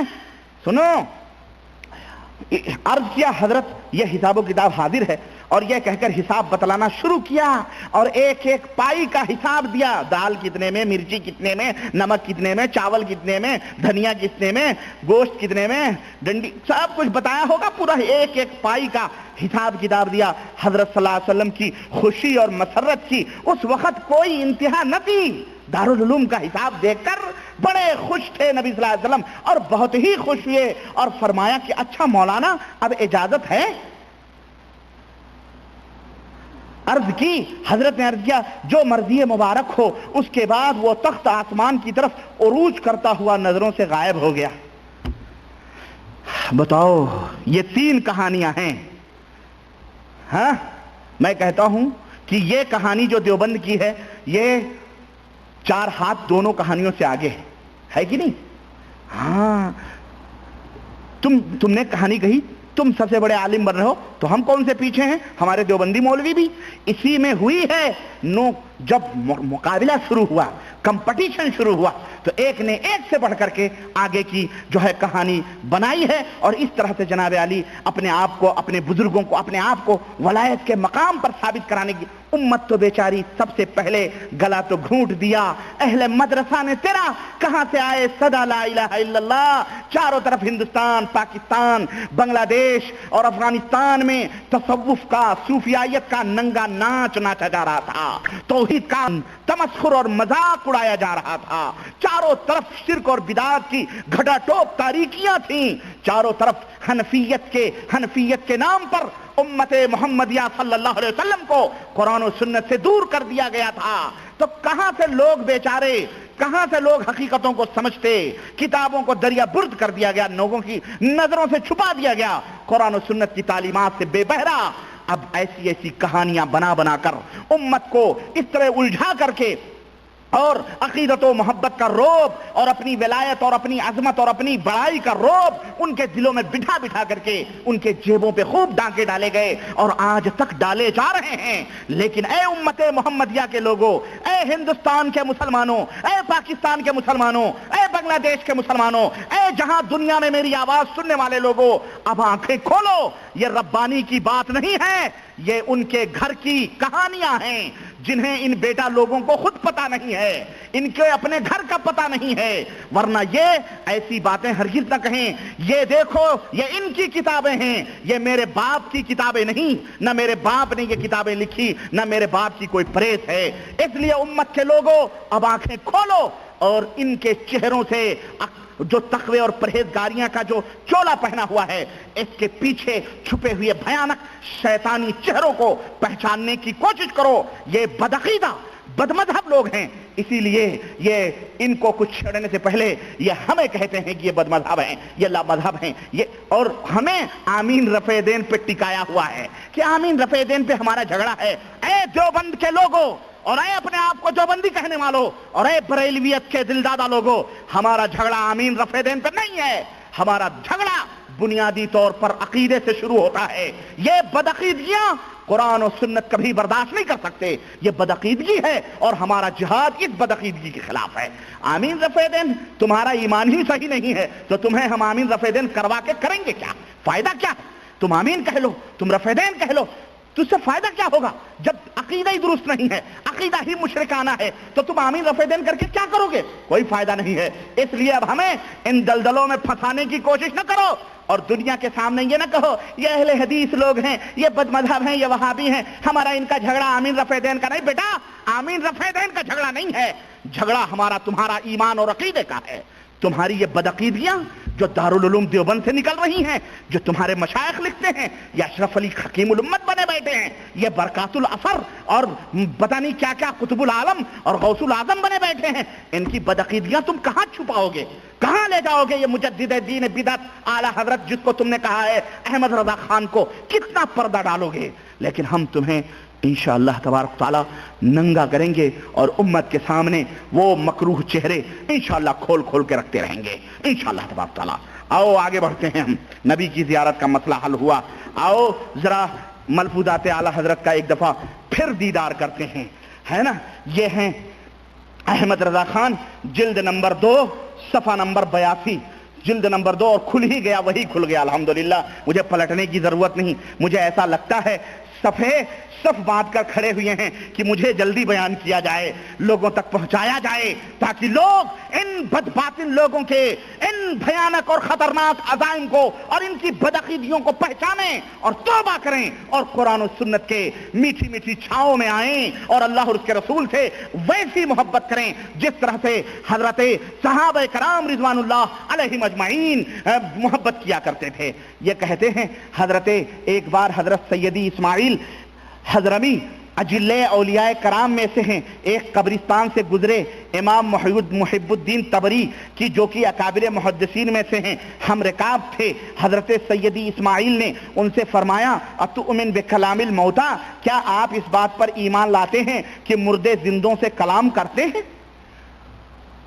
کیا آپ اس بات پر ایمان لاتے ہیں کہ مردے زندوں پر کلام یعنی زندوں سے گفتگو کرتے ہیں؟ عرض کی ہاں بے شک، اب سب وہی تھے تو ظاہر ہے یعنی قبروں سے باقاعدہ گفتگو کرنے کا ایمان ہے۔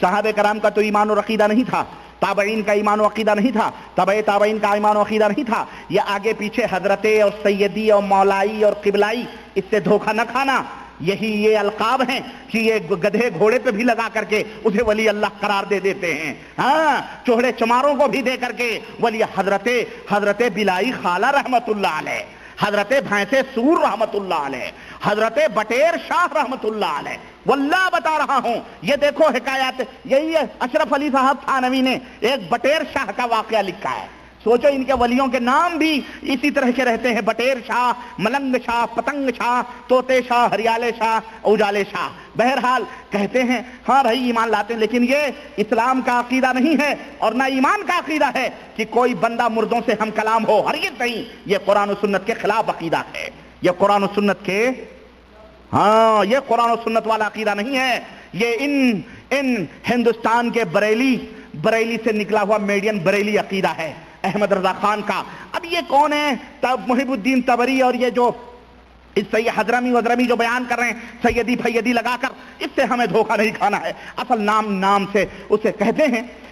کیا اس پر ایمان لاتے ہیں کہ مردوں؟ اچھا کہنے کہ ہاں، فرمایا اس قبر والا مجھ سے کہہ رہا ہے، یہ اردو ہے احمد رضا خان صاحب کی، مجدد دین ملت فاضل بریلوی اعلی حضرت، اردو کیا ہے؟ اس قبر والا درست ہے؟ ارے یہ قبر والا کہنا چاہیے، اس قبر والا اردو ہے، یہ اعلیٰ حضرت کی اردو ہے بھائی، یہ ہمارے لوگوں کی سمجھ میں نہیں آنے والی ہے، یہ ان بیچارے ٹناٹن لوگوں کی سمجھ میں آتی ہے۔ ہاں کہتے ہیں اس قبر والا مجھ سے کہہ رہا ہے، کیا کہہ رہا ہے؟ انا من حشب الجنہ، میں جنت کی بھرتی میں سے ہوں، یعنی میں جنتی ہوں۔ قبر بھی بول رہے ہیں سیدی اسماعیل حضرمی سے میں جنتی ہوں، اللہ کے نبی گزرے ہیں، قبر والا نہ بولے میں دوزخی ہوں، بولو صحابہ گزرے ہیں، قبر والے نہ بات کریں، یہ خان صاحب کے جو پیرور ہیں سب یہ قبر والے بول رہے ہیں۔ سنو آگے سنو، میں جنت میں بھرتی میں سے ہوں۔ آگے چلے، وہاں 40 قبریں تھیں، یہ 40 کا چکر بڑا چکا چونچ کرنے والا چکر ہوتا ہے، لوگوں کے چلے بھی 40 ہوتے ہیں، ہے کہ نہیں؟ بچہ پیدا ہونے کے بعد عورتوں کے بھی چلے کتنے ہوتے ہیں؟ 40 ہوتے ہیں، نفاس کے چلے، جماعت کے بھی چلے، 40 دن مار لو، ہے نا، اعوذ باللہ۔ تو یہ 40 کا جو چکر ہے بڑا عجیب و غریب ہے، جب بھی کوئی بات آتی ہے تو 40 یا 11 پہ آ کے ٹکتی ہے. 11 کو 11 میں 11 ہم ہی ہیں اور 40 کو یہ 40 بابا 40 چور، علی بابا 40 چور لوگ ہیں شاید. بہرحال کہتے ہیں 40 قبریں، حضرت نے اتنی جلدی پوری قبریں گن لیں کہ وہاں 40 قبریں تھیں. آپ بہت دیر تک روتے رہے، یہاں تک کہ دھوپ چڑھ گئی. گویا فجر کے بعد گئے ہوں گے، ہے کہ نہیں؟ جبھی تو دھوپ چڑھی. اس کے بعد آپ ہنسے اور فرمایا تو بھی انہی میں سے ہے، تو بھی انہی میں سے ہے. لوگوں نے یہ کیفیت دیکھ کر عرض کی کہ حضرت یہ کیا راز ہے؟ بھئی یہ کیا بڑبڑا رہے ہیں آپ؟ تو بھی انہی میں سے، ابھی رو رہے تھے ابھی ہنسنے لگے، یہ کیا راز کیا ہے؟ ہماری سمجھ میں تو کچھ نہیں آیا. فرمایا ان قبروں پر عذاب ہو رہا تھا. ان قبروں پر کیا ہو رہا تھا؟ ہاں، گرو رہ گئے، چیلا چکر ہو گئے. اللہ کے نبی کو جبریل آ کے بتائیں کہ یہ دونوں قبریں ہیں، عذاب ہو رہا ہے. قبر والا نہ بولے، قبر والوں سے نبی بات نہ کریں. جبریل آ کے بتائیں کہ یہ دونوں قبر والے ہیں، عذاب ہو رہا ہے. کیونکہ ایک چغلیاں کھاتا تھا، ایک پیشاب کے چھینٹوں سے نہیں بچتا تھا. اللہ کے نبی نے کیا کیا؟ 2 شاخیں رکھ دی کہ جب تک یہ تر رہیں گی تب تک ان کے عذاب میں ذرا تخفیف ہوتی رہے گی. یہ نہیں کہ عذاب ختم ہو جائے گا، نہ، تخفیف رہے گی. کیا رہے گی؟ کمی رہے گی. اللہ کے نبی کو بھی انہوں نے یہ نہیں کہا چلو ہم ہٹائے دیتے ہیں، نہیں کہا جب تک یہ تر رہیں گی جب تک کیا ہوگی اور یہ ان کے لیے خاص ہے. بہرحال مسئلہ وہ الگ ہے. لیکن یہاں کیا ہو رہا ہے دیکھو. جناب علی تو بھی انہی میں سے. کہنے لگے حضرت راز کیا ہے؟ کہنے لگے ان قبر والوں پر عذاب ہو رہا تھا جسے دیکھ کر میں روتا رہا. دیکھ رہے ہیں، عذاب بھی دیکھ رہے ہیں. اللہ کے رسول صلی اللہ علیہ وسلم فرماتے ہیں کہ جب قبر والے سے سوال و جواب ہوتا ہے تو اس کی جو آواز یا اس کی جو چیخ ہوتی ہے، اس کی جو چیختا ہے، پکارتا ہے، اس کی چیخ کو انسان اور جنات کے علاوہ چرند پرند سب سنتے ہیں. ہاں، لیکن انسان اور جنات اس کو نہیں سنتے ہیں. اللہ کے نبی صلی اللہ علیہ وسلم فرماتے ہیں کہ اگر میں تمہیں یہ بتا دوں کہ قبر والوں کے اوپر کتنا عذاب ہوتا ہے، یا اللہ تمہیں قبر والوں کا عذاب دکھلا دے تو تم اپنے مردوں کو دفن کرنا چھوڑ دو گے. اللہ ہم سب کو قبر کے عذاب سے محفوظ رکھے. اور کچھ ہمارے یہاں ملکوں میں منکرین نکلے ہوئے ہیں، ہے نا، اپنے آپ کو مسلمین کہتے ہیں. کوئی جماعت المسلمین پتہ نہیں کون سے، وہ تو کہتے ہیں کہ قبر میں عذاب ہی نہیں ہوتا ہے. تو جب جائیں گے نا یہ خبیث، یہ خارجی لوگ ہیں، خارجی، یہ بھی اسلام سے نکلے ہوئے لوگ ہیں. یہ کسی کا ذبیحہ نہیں کھاتے، یہ اپنے آپ کے کسی کے پیچھے نماز بھی نہیں پڑھتے، سمجھ رہے ہیں؟ اور یہ سب کو کافر سمجھتے ہیں، اپنے علاوہ سب کو کافر سمجھتے ہیں. ٹھیک ہے؟ تو یہ جماعت المسلمین یہ فرقہ نکلا ہے ابھی حیدرآباد کی طرف. اور وہاں کراچی کے 2 چیمپئن ہیں، ایک کا نام مسعود الدین ہے، ایک کا نام مسعود احمد ہے. ایک تو کوئی ملٹری میں کیپٹن تھا، ریٹائرڈ ہو گیا تو جا کر کے اس نے یہ جماعت بنائی، جماعت المسلمین. اور کہتا ہے جی 100 سال کے بعد جماعت المسلمین ختم ہو گئی، 100 سال تک جماعت المسلمین تھی. ہم نے کہا تو اس کا مطلب یہ ہے کہ امام بخاری جب 100 سال کے بعد ختم ہو گئی تو اب اس کے بعد جماعت الکافرین تھی تو امام بخاری بھی کافر، نعوذ باللہ، ہے کہ نہیں؟ تمام صحابہ تابعین تابعین بھی کافر ہوئے کہ نہیں ہوئے؟ کہ 100 برس تک تو جماعت المسلمین تھی. اب 1400 برس کے بعد میں کراچی کے ساحل سے یہ جماعت المسلمین نکلی ہے. تو یہ جب جائیں گے نا قبر کے نیچے تب انہیں پتہ چلے گا کہ جس کا انکار ہم وہاں کرتے تھے اب قبر میں کس طرح سے دھکم پیل ہو رہی ہے، تب پتہ چلے گا ان کو. سمجھ رہے ہیں؟ تو اللہ انہیں ہدایت عطا فرمائے. یہ بہت بڑے فتنے لوگ ہیں. عرض کر رہا تھا میں کہ جناب علی، ہاں وہ کہاں ہے بھائی؟ یہ احمد رضا خان صاحب کہہ رہے ہیں کہ جناب جسے دیکھ کر میں روتا رہا اور حضرت عزت میں نے ان کی شفاعت کی. اللہ کے ہاں کیا کی میں نے؟ ہمارا تو یہ عقیدہ ہے کہ شفاعت تو کب ہوگی؟ میدان محشر میں. اور وہ بھی دادا آدم بھی شفاعت نہیں کریں گے، حضرت نوح بھی روتے رہیں گے اللہ کی بارگاہ میں، حضرت موسیٰ بھی روئیں گے، حضرت عیسیٰ بھی روئیں گے، سب کہیں گے ہم نہیں کریں گے، ہم نہیں کریں گے، ہم نہیں کریں گے. اخیر میں حضرت محمد رسول اللہ صلی اللہ علیہ وسلم کی خدمت میں امت حاضر ہوگی، تب وہ اللہ کے نبی کہیں گے انا لا، میں شفاعت کروں گا تمہاری، میں تمہاری سفارش کروں گا. پھر اللہ کے بارگاہ میں سجدہ کریں گے. اللہ رب العزت فرمائے گا یا محمد ارفع رأسک، اے میرے نبی اپنے سر کو اٹھائیے. سل توتا، مانگو عطا کیا جائے گا۔ اللہ کے نبی فرمائیں گے یہ گنہگار لوگ ہیں، اے اللہ ان کی سفارش، اللہ رب العزت انہیں اجازت فرمائے گا، شفاعت کی انہیں اجازت فرمائے گا۔ پھر اس کے بعد میں اللہ تعالیٰ میدان محشر میں شفاعت کا جو ہے اس طرح سے اجازت فرمائے گا۔ اور یہاں حضرت دنیا میں شفاعت فرما رہے ہیں، یہاں کیا ہو رہا ہے؟ دنیا میں شفاعت ہو رہی ہے جناب۔ ان کی شفاعت کی انہوں نے، مولا تعالیٰ نے کہتے ہیں میری شفاعت قبول فرما لی اور ان سے عذاب اٹھا لیا۔ اللہ کے نبی نے 2 تر شاخیں رکھ دیں تخفیف کے لیے، ہلکا ہوگا عذاب، یہ نہیں کہ عذاب اٹھا لیا گیا۔ لیکن یہاں حنفیوں کے جو پیر احمد رضا خان بریلویوں کے ہیں، باقاعدے عذاب بھی اٹھایا جا رہا ہے، قبر کے اندر کیا ہو رہا ہے سب دکھایا جا رہا ہے، سب کچھ ان کو پتا ہو رہا ہے، استغفر اللہ، وہ غیبیات کا سب کچھ ان کو علم ہو رہا ہے۔ اچھا جناب، چلو بات ختم نہیں ہوئی ابھی۔ کہتے ہیں کہنے لگے حضور آپ ہنسے کیوں؟ تو کہتے ہیں ایک قبر گوشے میں تھی، 40ویں کے بعد ایک قبر 41ویں نمبر کی کسی گوشے میں تھی جس کی طرف میرا خیال نہیں گیا۔ اس میں سے آواز آئی، اور یہ آواز انہوں نے ہی سنی، کسی نے نہیں سنی۔ اس میں سے آواز آئی، یا سیدی انا منہم انا فلانۃ المغنیہ، اے میرے سردار، اے میرے آقا، میں بھی انہی میں سے ہوں، میں فلانی ڈومنی ہوں، میراثنی ہوں، گانا گانے والی ہوں، رنڈی طوائف ہوں، میں بھی انہی میں سے ہوں، میری طرف بھی نظر کرم کیجئے۔ کہنے لگے، اس کے کہنے پر مجھے ہنسی آ گئی اور میں نے کہا انت منہم، تو بھی انہی بخشش والوں میں سے۔ ماشاءاللہ، حد ہو گئی واقعی بکواس کی اور گپ بازی کی۔ گانے والیاں، رنڈیاں، طوائفیں بھی جناب عالی، اگر حضرت یہ باقاعدے یہ ذہن دیا جا رہا ہے کہ یہ جو ہمارے ملکوں میں چکلوں پر طوائفیں ہیں نا، یہ بڑی نیاز فاتحہ دلاتی ہیں۔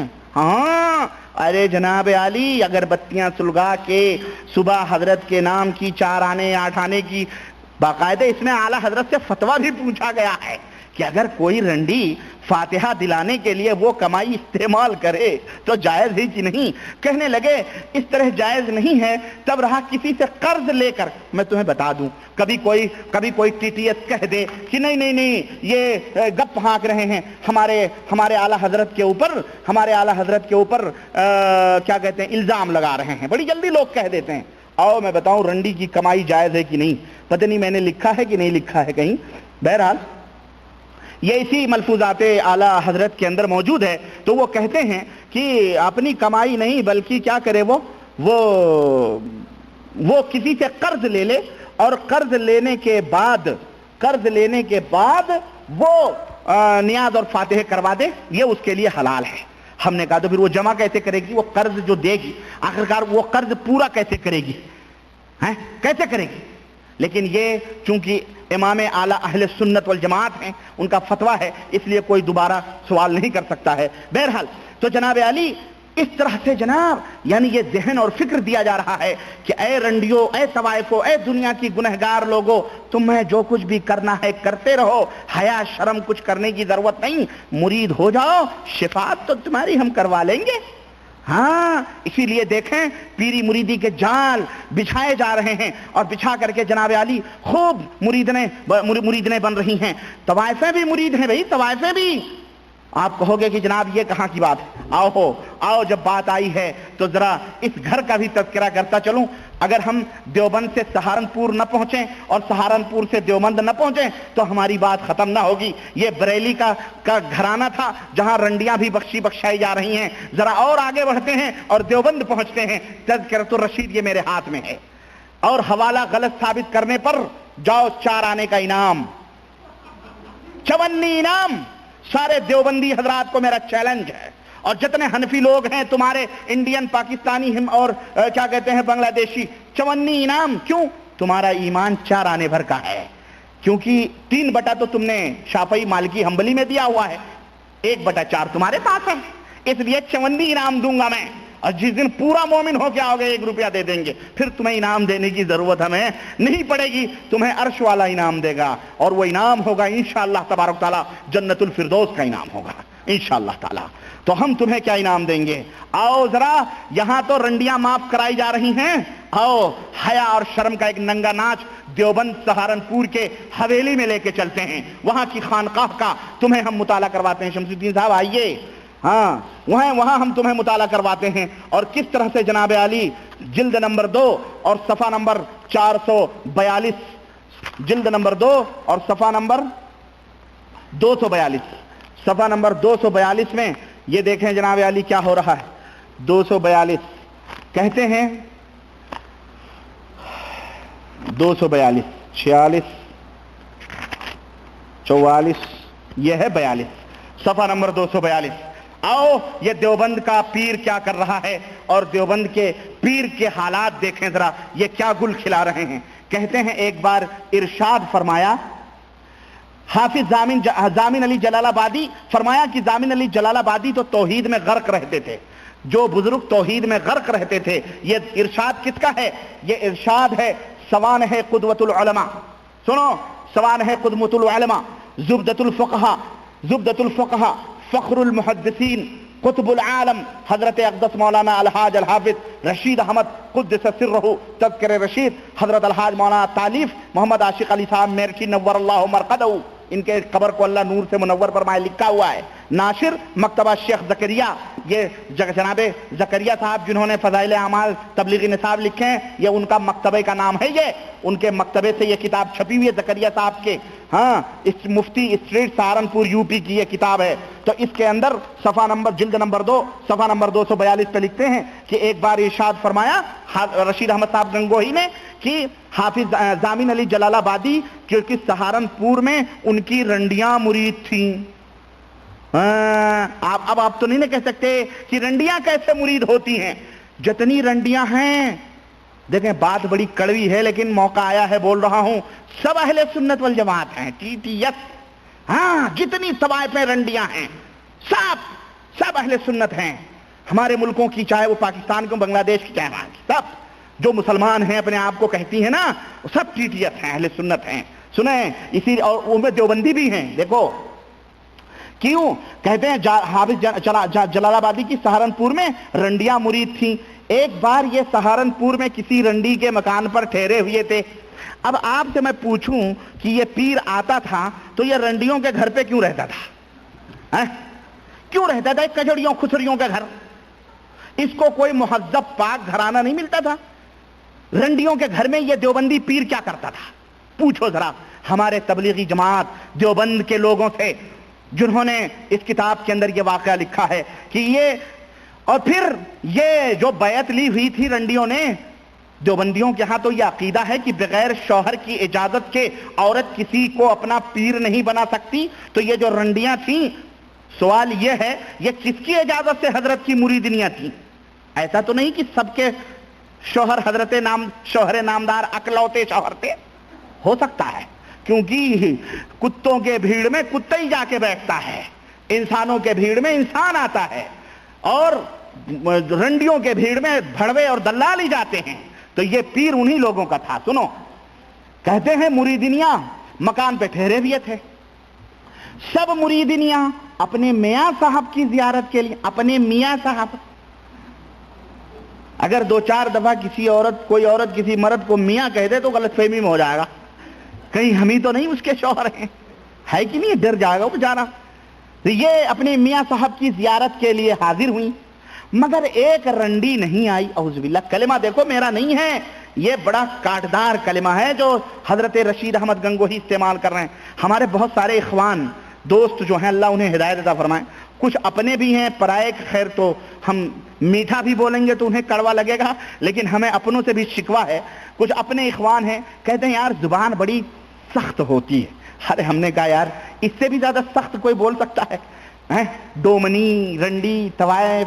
اب میں تھوڑی کہہ رہا ہوں، یہ تو اس میں لکھا ہوا ہے سب، کتے بلی. میں نہیں کہتا ہوں کہ سب لکھا ہوا ہے، تو میں پڑھتا ہوں. اب میں اس کو ہلکا کر کے کچھ لکھنؤ کی بھٹیارنوں والی زبان بولوں تو لوگوں کی سمجھ میں نہیں آئے گا، ہے کہ نہیں؟ اس لیے جو لکھا ہے سادے سودے آدمی ہیں بول دیتے ہیں. تو کہتے ہیں کہ ایک رنڈی نہیں آئی. میاں صاحب بولے فلانی کیوں نہیں آئی؟ ماشاءاللہ. اور ماشاءاللہ کیا حضرت کو باقاعدہ حفظ ہے. رہی ہوگی چلبلی کوئی, جبھی تو یاد تھی دل کے گوشے میں, کہیں اتنے بے قرار ہو گئے یہ کہ اب فلانی کیوں نہیں آئی. جبھی تو یاد تو کوئی ایسی ویسی نہیں رہتی, فالتو کوئی اہم تھی جبھی یاد رہی, ہے کہ نہیں؟ فلانی کیوں نہیں آئی. رنڈیوں نے جواب دیا, میاں صاحب ہم نے اس سے بہترا کہا کہ چل میاں صاحب کی زیارت کو. اس نے کہا میں بہت گنہگار ہوں, بہت روسیا ہوں, میاں صاحب کو کیا منہ دکھاؤں, میں زیارت کے قابل نہیں. کم از کم اس بے شرم پیر سے تو وہ باحیا مجھے لگ رہی تھی, ہے کہ نہیں, جو اتنی ڈٹھائی کے ساتھ رنڈیوں کے گھر. میاں عام جاہل بیچارہ تو اس ایریا سے نہیں گزرتا ہے, بالخصوص اگر داڑھی اوڑھی ہو تو اور بیچارہ شرمائے گا. وہ ایریا سے گزرتے ہوئے نام نہیں لیتا ہے کہ نہیں, کہ جائے کہ ان کے گھر میں قیام کرے, اور وہ بھی ایسا قیام کہ اس نے کوئی تبدیلی بھی پیدا نہ کی. باقاعدہ برسوں سے وہ کام چالو تھے اور مریدنیاں مرید ہو رہی تھیں اور وہ کام بھی چل رہا تھا. بھئی اگر یہ کہا جاتا چلو بھائی وہ اصلاح کے لیے گئے تھے, تو حضرت جب اصلاح کے لیے گئے تھے تو اتنی برس میں ایک بھی نہ سدھری کہ ان کے گھر جا کے قیام کر لیں, ہے کہ نہیں؟ کہ وہ باقاعدہ اقرار کر رہی ہے کہ میں روسیا ہوں, غلط کار ہوں. لیکن چلیں یہ دیوبندیوں کا پیر دیکھیں. اچھا جناب میاں صاحب کو میں زیارت کروں. میاں صاحب نے کہا نہیں جی تم اسے ہمارے پاس ضرور لانا. دل کی دھڑکن, دل میں آگ لگی ہو تو کہاں سے بجھے, اسے دیکھے بغیر حضرت کو چین نہیں, ہے نا, اسے ضرور لانا.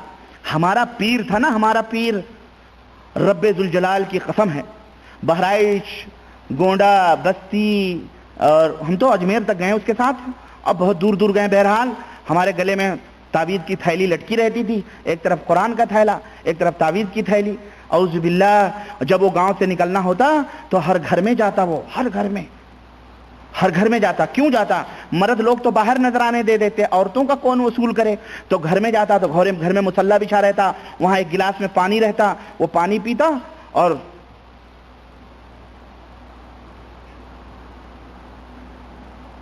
ایسے ایسے دعا کرتا. اور مریدنیاں جب تک تولیہ ہاتھ میں چوم چاٹ کے, اور صدری یہاں رہتی, اسی میں صدری کی جیب میں پیسے ڈالتی. میں اپنا پیچھے تعویذ وویز لے کے اس کو پیچھے رہتا تھا. بھائی مرید کا چیلا ہے نا, مجھے کسی نے نہیں دیا, کچھ معاف کیجئے گا, ہے نا. لیکن بہرحال اب وہ رہتا تھا پیچھے. پھر جب ہم دوسرے گاؤں جاتے تھے, اس گاؤں کو چھوڑ کر پورے گھر میں, سب کے گھر میں جاتا اصول کر کے. اور جناب کوئی پردہ وردہ نہیں رہتا, ہاں سب باندیاں ہوتی ہیں نا پیر کی, سب باندیاں ہوتی ہیں, لونڈیاں ہوتی ہیں, یہ آزاد ہیں بیچاری, ہاں سب لونڈیاں ہیں ان کی, نعوذ باللہ. کوئی پردہ نہیں, سب بے پردہ ہو کر کے آتی ہیں, کوئی پردہ نہیں, پیر ہیں, سب معاف ہے, استغفر اللہ, یہ لونڈیاں ہیں سب. بہرحال جب دوسرے گاؤں جاتے, مغرب کی نماز پڑھ کے جب وہ بیٹھتا تو مجھے بلاتا, بیٹھتا میں تو صدری اتار کے دیتا, لو چونی الگ, اٹھنی الگ, 1 روپے الگ, 10 روپے الگ, 5 روپے الگ. لوگ بیچارے 5 10 پیسے بھی اس میں ہوتے. اب یاد آتا ہے کہ وہ غریب مسکین بیچارے اپنی کمائیاں کس طرح سے ان پیروں کے جیبوں میں ڈالتے ہیں, ہے کہ نہیں. تو الگ کر کے سب جوڑ کے گن کے ایک بیگ رہتا تھا, اس میں ڈالتا. صبح پھر کسی کو منی آرڈر کرنے کے لیے وہ پیسہ بھیجتا تھا, وہ اس طرح سے. ہاں اپنے پاس ہمیشہ زیادہ نہیں رکھتا تھا, 2 ڈھائی 3 ہزار. اچھا جناب جب وہ پیسے آتے تھے اس میں مدرسے کا بھی پیسہ ہوتا تھا, سب کا پیسہ, تو ہیلا شرعی کرواتا تھا. پتہ ہے ہیلا شرعی کیا ہوتا ہے؟ حنفیوں کا ایک مسئلہ ہے ہیلا شرعی, یہ زکوٰۃ ہے, یہ صدقات ہے, یہ ہے. مولوی کیا کرتا ہے معلوم ہے؟ طلبہ کو بلا لیتا ہے, طالب علم جو ہوتے بیچارے غریب, ان کو کیا ہے, ان کو مسئلہ بتایا جاتا ہے. دیکھو ہمارا مسئلہ حنفی فقہ کا یہ ہے, ہیلا شرعی کروا لو. ہیلا شرعی مطلب یہ ہے کہ یہ پیسہ ہے ہم تمہیں دے رہے ہیں, یہ لے لو. پھر تم لے کر کے جب تم مالک ہو جاؤ گے, جب تمہیں ہم دے دیں گے تو یہ پیسہ پھر ہمیں واپس کر دو, یہ کہہ کر کے کہ حضرت یہ پیسے ہم آپ کو دے رہے ہیں, ہے نا, آپ اپنے لیے بھی استعمال کریں, جہاں چاہیں استعمال کریں. اب ہم آپ کو یہ ہدیہ دے رہے ہیں. کیا دے رہے ہیں؟ ہدیہ دے رہے ہیں. اس کو کہتے ہیں ہیلا شرعی, ہدیہ. اب وہ آتا تھا جب, تو طالب علم کو کسی کو جو خاص ہوتا تھا اس کو بلا کے اس کو پورے 5,000 10,000 دے دیتا تھا کہ بیٹا یہ رکھو تم, یہ تمہارا ہے نا.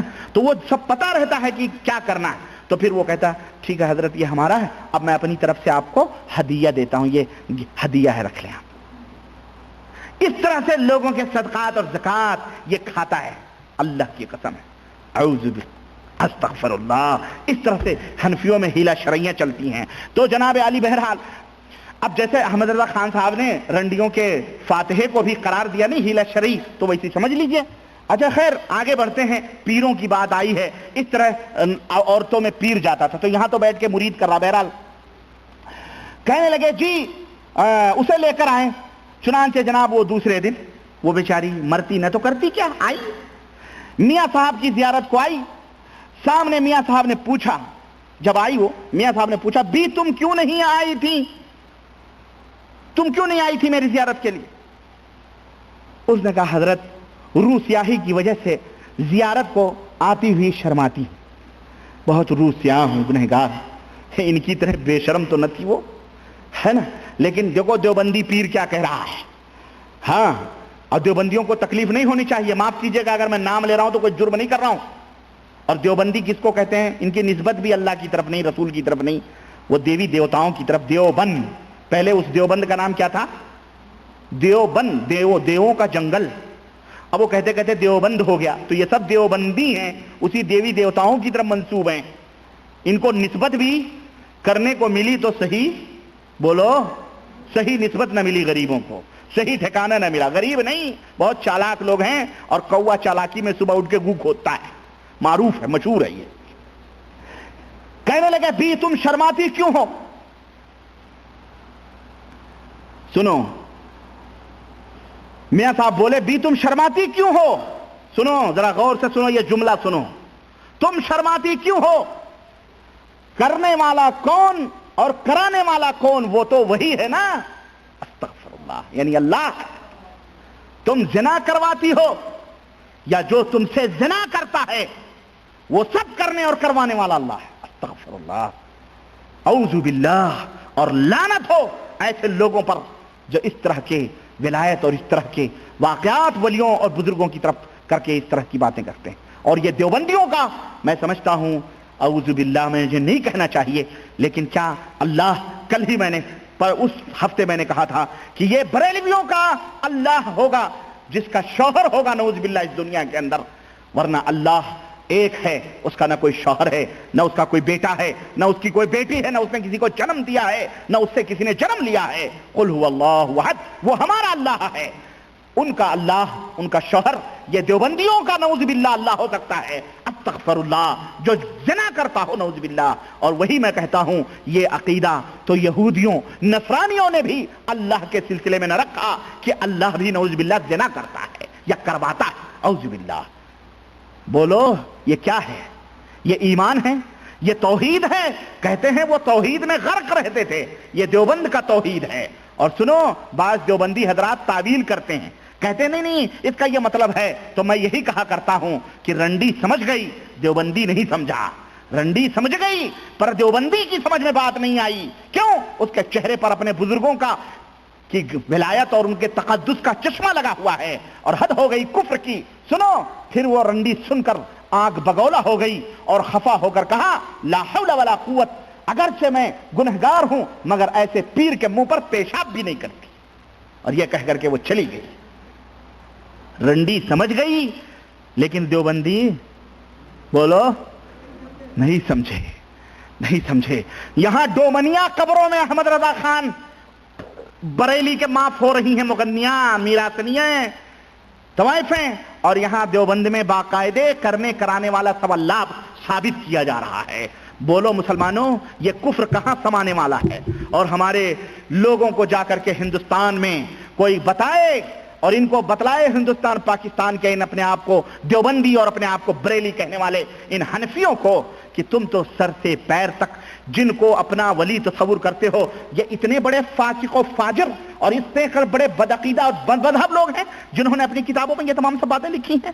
حیا کرو، کچھ شرم کرو، اور اللہ وحدہ لا شریک سے ڈرو کہ اس طرح کجریوں خسریوں کے جو ہے وہ مریدنیوں سے بچو۔ اور میں ذرا ان سے ذرا پوچھیں، کچھ سوالات ہیں دیوبندی ملاؤں کو ذرا پوچھیں کہ بتاؤ پیر بن کر رنڈیوں اور کھجریوں کے مکان میں ٹھہرنے کی کیا شرعی حیثیت ہے؟ کیا آپ کے ہاں شریعت میں جائز ہے کہ پیر بن کر رنڈیوں اور کنجریوں کے ہاں جا کے ٹھہرا جائے؟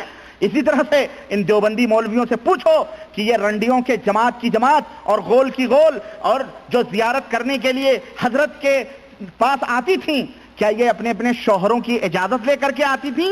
کیا ایسا تو نہیں کہ دیوبندی پیر ہی سب کا شوہر بنا ہوا تھا؟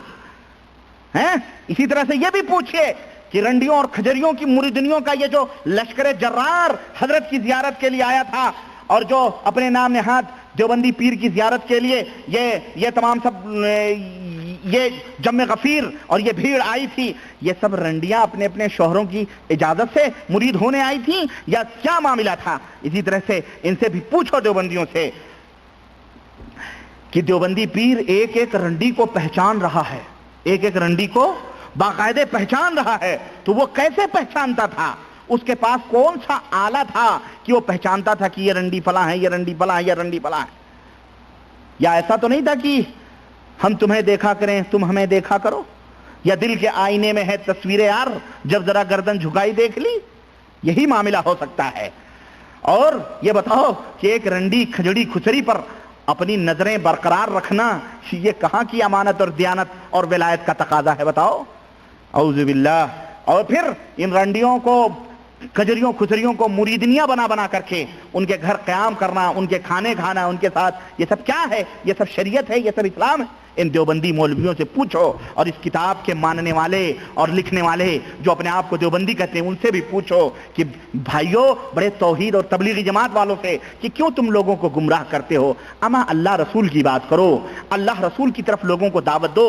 یہ جو ہم تمہیں کھول کھول کر بتا رہے ہیں یہ صرف اس لیے تاکہ اس جگہ پر قرآن کھولو اور نبی رحمت صلی اللہ علیہ وسلم کی احادیث کھولو بس۔ اور یہ جو ہم بتا رہے ہیں یہ اسی لیے بتا رہے ہیں کیونکہ تم نے ان کتابوں کو امت کے درمیان یہ کہہ کر کے پھیلایا ہوا ہے کہ یہ کتابیں مسلمانان عالم کے لیے اعلیٰ ترین دستور العمل ہیں۔ اس لیے ہم یہ کتابیں کھول کر کے امت کے سامنے بتاتے ہیں کہ یہ دستور العمل مسلمانان عالم کے لیے نہیں ہے، اس کے اندر کفر اور شرک کی گندگیاں ہیں، پلیدگیاں ہیں۔ یہ حکیم الامت کی اولیاء کے نام پر یہ کفر کی بھری ہوئی ملغوبیں ہیں، حکایات اولیاء جنہوں نے نام دیا ہوا ہے، اس کے اندر کفر اور شرک ہیں۔ یہ تذکرہ رشید کے اندر پیر پرستی کی بدبودار ہوائیں اور عقیدے موجود ہیں۔ اس طرح سے امت کو گمراہ کیا گیا ہے۔ میرے عزیز بات بہت ہے اور ہمارے پاس وقت کم ہے، لیکن انشاءاللہ تبارک تعالی یہ بات ہماری چلتی رہے گی اور ہوتی رہے گی، اور بھی کتابیں میرے پاس موجود ہیں، میں دھیرے دھیرے ان کتابوں کو آپ کی خدمت میں لاتا رہوں گا تاکہ لوگوں حق اور باطل کی پہچان کرو۔ صحابہ کرام صرف حق بات نہیں سنتے تھے، نہ ایک صحابی تھے اللہ کے رسول صلی اللہ علیہ وسلم سے جنہیں اللہ کے نبی صلی اللہ علیہ وسلم نے خطاب دیا، امین الامہ کا خطاب دیا ہے۔ وہ ہمیشہ رسول اللہ صلی اللہ علیہ وسلم سے نگیٹو پہلو پوچھا کرتے تھے، مائنس پہلو پوچھا کرتے تھے کہ اللہ کے نبی ایسا ہوگا تو پھر شر کے بارے میں ہمیشہ پوچھتے تھے۔ کسی نے کہا آپ شر ہی کے بارے میں کیوں پوچھتے ہیں؟ وہ کہتے تھے اس لیے تاکہ جو جتنے بھی شر اور برائیاں ہیں ان سے ہم بچ جائیں، ان سے ہم دور رہیں، اسی لیے شر کے بارے میں معلومات حاصل کرنا بہت ضروری ہے۔ تو اس لیے یہ انہی صحابی کی روش اور طریقے پر چلتے ہوئے یہ جتنے بھی شر ہیں یہ میں آپ کو بتلا رہا ہوں تاکہ ان کی طرف اپنے ایمان اور عقیدے کو نہ لے جائیں، نہ اپنے دماغ اور ذہن کو لے جائیں، ان شر اور برائیوں سے بچیں، اور خیر جو قرآن کے اندر موجود ہے، خیر جو محمد الرسول اللہ صلی اللہ علیہ وسلم کی احادیث، سیرت، صحابہ تابعین کی سیرتوں کے اندر موجود ہے، ان خیر کو، ان بہترین باتوں هذا الرسول إذا يبسم ترى الأرض نورا فلا تظلم